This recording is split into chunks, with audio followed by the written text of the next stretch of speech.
नमस्कार दोस्तों।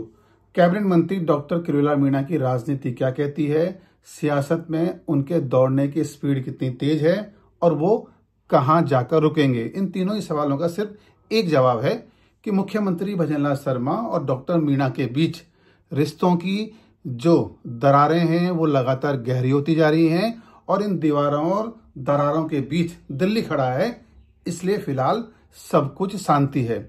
डॉक्टर मीणा ये भली बात ही जानते हैं, समझते हैं कि जो इस्तीफा उन्होंने मुख्यमंत्री भजनलाल शर्मा को भेजा है वो कभी स्वीकार नहीं करेंगे, क्योंकि जब तक दिल्ली से कोई संकेत या संदेश मुख्यमंत्री तक नहीं पहुंचेगा तब तक उनका इस्तीफा स्वीकार नहीं होगा। डॉक्टर मीणा ये भी समझते हैं कि मुख्यमंत्री भजनलाल शर्मा से भी ज्यादा रिश्ते उनके प्रधानमंत्री नरेंद्र मोदी के साथ हैं और उनके साथ उनकी अपनी एक अलग अंडरस्टैंडिंग है। यही सियासी समझ डॉक्टर मीणा को राजस्थान में बिल्कुल अलग खड़ा करती है। वो सड़क की राजनीति करते हैं, सिस्टम को सीधे तौर पर चुनौती देते हैं और इन दिनों वो अपने भीतर और बाहर जाकर अपने ही मुख्यमंत्री और अपनी ही पार्टी के बीच एक विपक्ष की भूमिका में खड़े हैं और सवाल और जवाबों के बीच वो सिस्टम को चुनौती दे रहे हैं।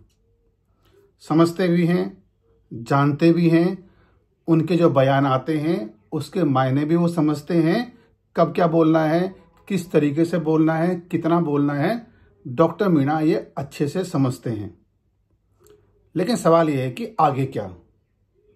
सिर्फ दिल्ली से जब कोई संकेत आएगा, कोई संदेश आएगा, उसी के बाद डॉक्टर मीणा अपनी आगे की राजनीति तय करेंगे। लेकिन फिलहाल जयपुर में और पार्टी के बीच उनके रिश्तों में कुछ न कुछ ऐसा चल रहा है जो उनको पसंद नहीं है और इसकी वजह भी अभी तक हम समझ चुके हैं। सियासत के तौर पर चाहे वो दौसा में उनके भाई की हार हो, मंत्री पद को लेकर उनकी अपनी अपनी समझ हो या जिस तरीके से उनकी नाराजगी मंत्री पद को लेकर भी रही है, उन सबको घुमाकर या उन सबको मिलाकर अगर एक निष्कर्ष निकलता है तो वो यही है कि वो काफी असंतुष्ट हैं और वो ये मानते हैं कि जो बीजेपी की वापसी राजस्थान में हुई थी उनमें उनकी महत्वपूर्ण भूमिका थी, लेकिन उनको फिलहाल किनारे कर दिया गया है। उनकी नाराजगी की बेचैनी भी यही है। आगे क्या, आने वाले दिनों में हम डॉक्टर मीणा को जितना समझते हैं उनका फैसला काफी महत्वपूर्ण होता है, वो डरते किसी से नहीं है।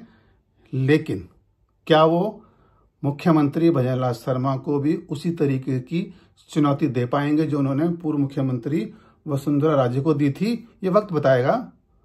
लेकिन उनकी सियासत की समझ और उनकी सियासत में आगे बढ़ने की राजनीति के जो फॉर्मूले हैं वो सिर्फ विरोध पर टिके होते हैं। आगे उनका विरोध कितना बड़ा होगा, कहां जाकर रुकेगा और कहां जाकर वो नया मोड़ लेगा, ये तो वक्त बताएगा। लेकिन एक बात तो यह तय है कि इन दिनों डॉक्टर मीणा चुप जरूर हैं, लेकिन ये चुप्पी बड़ी बेचैनी का इशारा कर रही है।